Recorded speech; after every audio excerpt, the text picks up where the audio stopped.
Synth नजर नहीं आ रही कि इकोनॉमी की साइड पे जा रही है।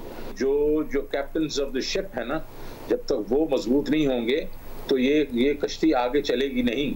7% आपका जो कोर इन्फ्लेशन है और 13.25% पे आप इंटरेस्ट रेट लेके चले गए, और फिर उसके बाद एक्सचेंज रेट है उस वक्त 112-115 पे फिर रहा था, और आप उठा के उस पर 165 पे लेके चले, तो आपने मईशत की तो बेड़ा गर्क ही करके रख दिया ना। नैब के उनमें भी थोड़ी तब्दीली करनी पड़ेगी।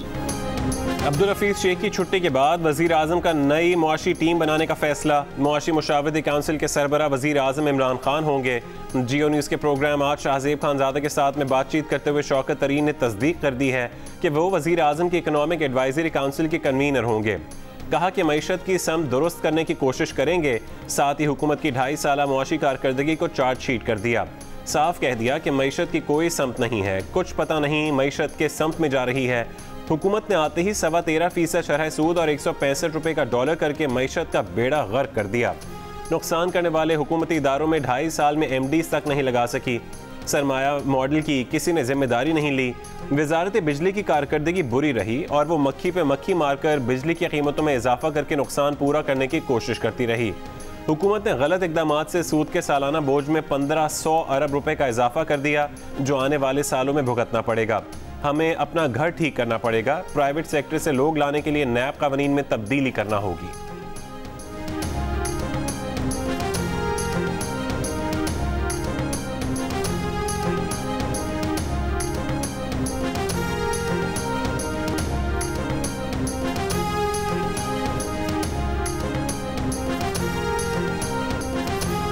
मुल्क में महंगाई 7 माह की बुलंद तरीन सतह पर पहुंच गई। मार्च में महंगाई 9%, फरवरी 2021 में महंगाई की शरह 8.7% थी।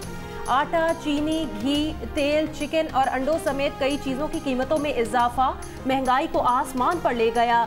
रही सही कसर अब रमज़ान में निकाली जाएगी। पाकिस्तान में कोरोना से मजीद 83 अफराद इंतकाल कर गए। 5234 अफराद में कोरोना वायरस की तस्दीक हुई। कोरोना टेस्ट मुस्बत आने की शरह 10.43% रही। गुज़श्ता रोज़ 50,170 टेस्ट किए गए थे। कराची के अवाम और रेस्टोरेंट मालिकान ने कोरोना SOPs हवा में उड़ा दिए। रात 10 बजे के बाद भी बंस रोड की फूड स्ट्रीट पर लोगों का रश रहा। गुलशन इकबाल समेत कई दीगर इलाकों में भी हुकूमत दुकानें 8 बजे बंद ना करा सकी।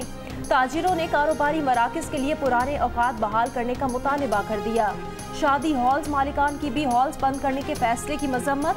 पंजाब में SOPs के खिलाफ वर्जियां, नौबत हाथापाई तक जा पहुंची। मंडी बहाउद्दीन में दुकानदार पुलिस एहलकारों से लड़ पड़ा।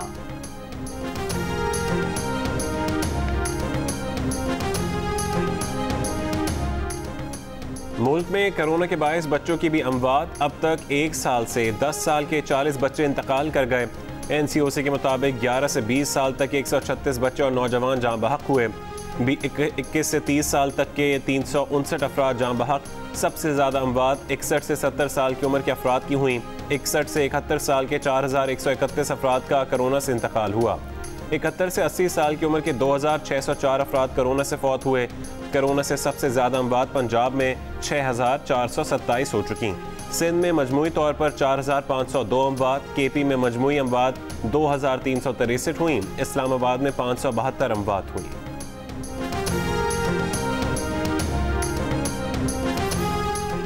हुकूमत का रमज़ानुल मुबारक में मसाजिद नमाज, तरावी और ख़त्म कुरान के लिए खुली रखने का ऐलान। फैसला NCOC के इजलास में वफाकी वज़ीर मजहबी उमूर और सूबों की मुशावरत से किया गया।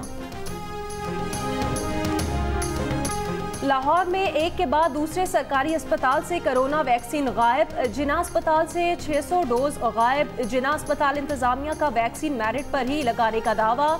सर्विसेज अस्पताल में कोरोना वैक्सीन की खुराकों का ऑडिट।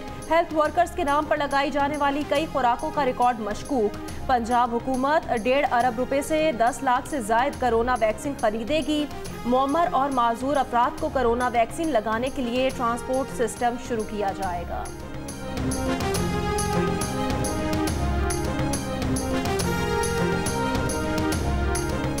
वज़ीर आज़म ने भारत के साथ ताल्लुकात से मुतालिक इजलास आज बुला लिया। वज़ीर ख़ारजा और वज़ारत ख़ारजा के दीगर मुतालिका हुकाम भी तलब। भारत से ताल्लुकात किस हद तक होंगे, फैसला ब्रीफिंग के बाद होगा। भारत से तिजारत के मामले पर काबीना की ज़ेली कमेटी कायम करने का फैसला, अरकान का ऐलान बाद में किया जाएगा। कश्मीर की कीमत पर भारत से तिजारत नहीं हो सकती। वफाकी काबीना ने भारत से चीनी और कपास दरामद करने की इजाज़त देने से इनकार कर दिया। शाह महमूद कुरैशी ने कहा कि भारत अमन चाहता है तो मसला कश्मीर हल करना होगा। 5 अगस्त 2019 की पोजीशन से पीछे जाना होगा। वफाकी वजीर शफकत महमूद ने कहा कि वजीर आज़म ने खुद काबीना इजलास में भारत से तिजारत के मामले पर तहफ़्फ़ुज़ात का इजहार किया। बेहतर होता अगर इस अहम मामले पर पहले काबीना में बहस हो जाती, इसके बाद ऐलान किया जाता। ECC को समरी वजारत तिजारत ने भेजी, वजीर आज़म का उससे कोई ताल्लुक नहीं। जिस वजीर आज़म की समरी काबीना मुस्तरद कर दे वो वजीर आज़म नहीं रह सकता। साबिक वजीर आज़म शाहिद खाकान अब्बासी का भारत से चीनी की दरामद की इजाज़त न देने पर रद्द-ए-अमल। कहा कि वफाकी काबीना ने समरी मुस्तरद करके वजीर आज़म पर इजहार अदम एतमाद कर दिया। रहनुमा नून लीग खुर्रम दस्तगीर ने कहा कि जिस समरी पर वजीर आज़म ने लिखा कि उन्होंने समरी देखी और मंजूर की, उसे काबीना मुस्तरद कर दे तो पता चलता है कि कैसा सर्कस लगा हुआ है।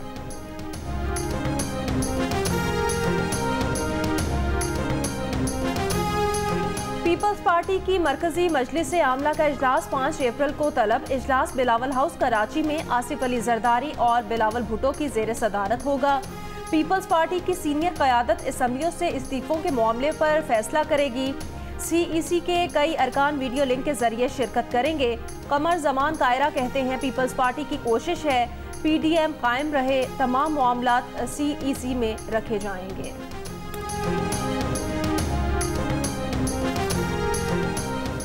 पाकिस्तान और जनूबी अफ्रीका के दरमियान पहला वनडे मैच आज सेंचुरियन में खेला जाएगा। मोहम्मद रिजवान को बतौर बैट्समैन और सरफराज अहमद को बतौर विकेट कीपर खिलाए जाने का इम्कान। दानिश अजीज वनडे डेब्यू करेंगे।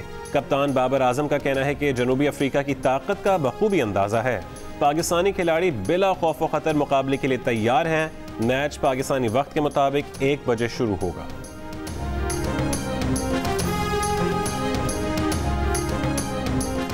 ब्रॉडशीट कमीशन की रिपोर्ट पब्लिक कर दी गई। रिपोर्ट में लिखा गया है कि ब्यूरोक्रेसी ने ब्रॉडशीट का रिकॉर्ड छुपाने और गुम करने की हर मुमकिन कोशिश की। रिकॉर्ड को कई महकमों हत्ता के दूसरे बरे आज़म तक से गायब कराया गया। कावे मूसवी सजा याफ्ता शख्स है जिसने बाज़ शख्सियात पर इल्ज़ामात लगाए। हुकूमत चाहे तो मूसवी के इल्ज़ामात की तहकीकात करा सकती है।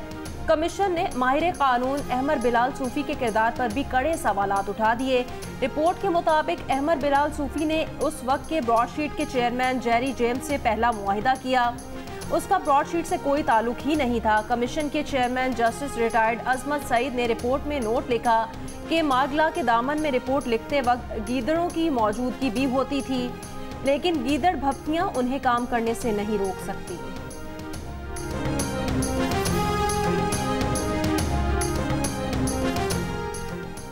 नवाज शरीफ के बैरून मुल्क असासे ढूंढने के लिए ब्रॉडशीट फर्म से मुआहदे और $2 करोड़ 87 लाख जुर्माने के जिम्मेदारों को गिरफ्तार करने की तैयारी।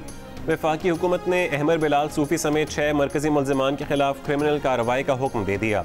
काबीना इजलास के बाद वफाकी वजीर फवाद चौधरी ने बताया कि अहमर बिलाल सूफी ब्रॉडशीट से राबता कराने वाले तारिक फवाद, FBI के अफसर हसन साकिब शेख, साबिक deputy high commissioner Abdul Basit, law ministry के जॉइंट सेक्रेटरी गुलाम रसूल और डायरेक्टर ऑडिट शाहिद अली बेग के खिलाफ फौरी तौर पर कार्रवाई की जाएगी। आसिफ अली जरदारी के खिलाफ स्विस अकाउंट्स केस दोबारा खोलने का भी इंदिया। स्विस अकाउंट्स का रिकॉर्ड गायब होने पर साबिक चेयरमैन नैब कमर जमान और दीगर ओहदेदारों के खिलाफ भी कार्रवाई का फैसला।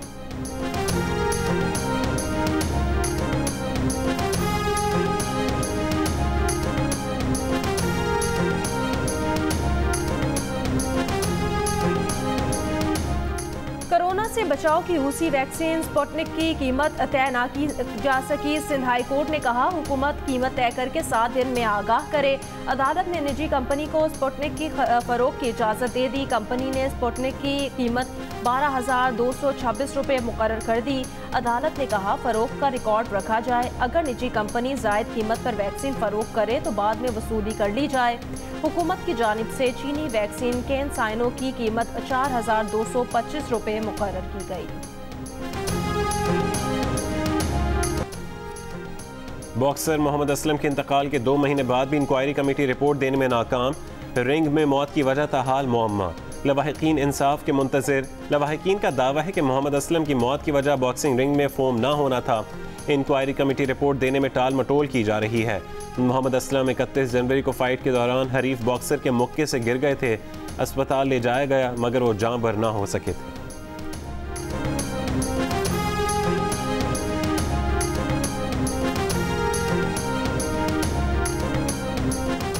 रहीम यार खान में संगदिल ने एक ही रात में करोड़पति बनने के लिए बीवी की जान ले ली। हकीमाबाद के काशिफ शाहीन ने बीवी का 1 करोड़ रुपए की बीमा पॉलिसी खरीदी। रकम पाने के लिए बीवी के सर में गोली मार दी। डकैती मुज़ाहमत का ड्रामा रचाने की कोशिश में पकड़ा गया। इतराफ़ जुर्म भी कर लिया। मकतूला के वालिद की मुद्दत में मुकदमा दर्ज। पाकिस्तान में ख़वातीन को मर्दों के मुकाबले में कम तनख्वाह दी जाती है। जायदाद में ख़वातीन को हक भी नहीं दिया जाता। वर्ल्ड इकनॉमिक फोरम के सिनफी मसावात इंडेक्स में शामिल 156 ममालिक के फहरिस्त में पाकिस्तान का नंबर 153 हो गया। सिनफी फ़र्क को कम करने की करारदाद कौमी असम्बली में मंजूर। हुकूमत की जानिब से पीपल्स पार्टी के रुकन शाजिया मरी की करारदाद की हिमायत।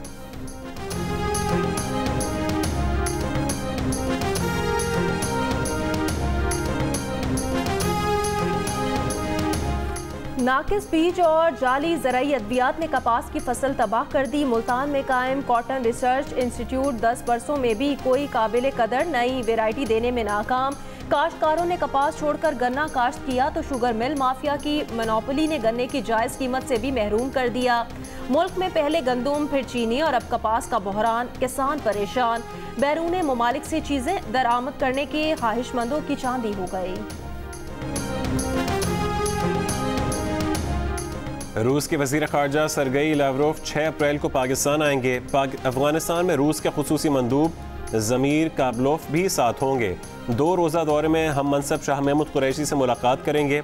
अफगानिस्तान की सूरत हाल, इंसदाद दहशतगर्दी ताउन, इक़्तिसादी ताउन और दीगर 2 तरफ़ा उमूर पर बातचीत की जाएगी।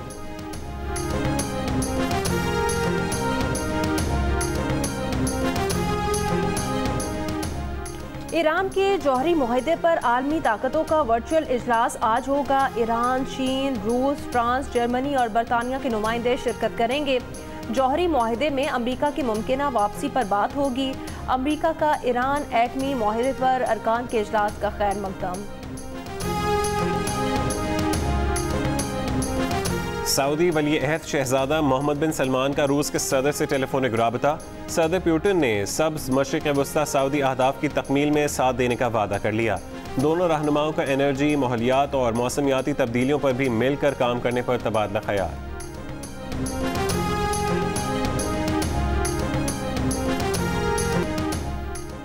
भारतीय क्रिकेट बोर्ड की वीज़ों और टैक्स पर वाज़ेह पॉलिसी ना देने पर ICC नाखुश। भारत को वाज़ेह जवाब के लिए बोर्ड मीटिंग में बताने का कहा गया था। भारत ने 1 महीने की मोहलत मांग ली। भारत की जानिब से जवाब न मिलना PCB के लिए भी हैरान कुन। भारत को हर सूरत इस महीने के आखिर तक वाज़ेह जवाब देने का पाबंद कर दिया गया।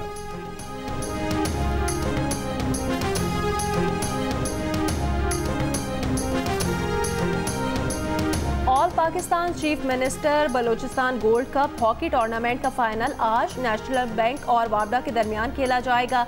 सेमीफाइनल में वाबडा ने आर्मी और नेशनल बैंक ने पंजाब कलर्स को शिकस्त दे दी। तीसरे पोजीशन के मैच में आर्मी और पंजाब कलर्स की टीमें मद्दे मुकाबिल आएंगी। मैचेस जियो सुपर पर बराह रास्त दिखाए जा रहे हैं।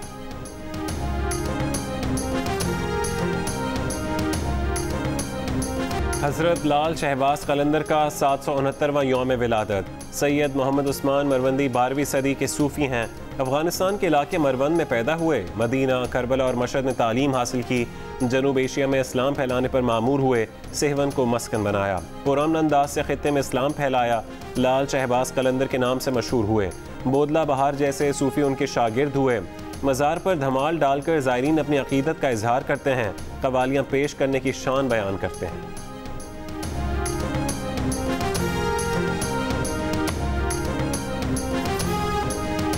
ज़हनी बीमारी ऑटिज़म से आगाही का दिन। वालिदैन की बेहतर तवज्जो, फिजियोथेरेपिस्ट, स्पीच थेरेपिस्ट और कई माहिर मुआलजों की मदद से बच्चों को बेहतर ज़िंदगी देना मुमकिन।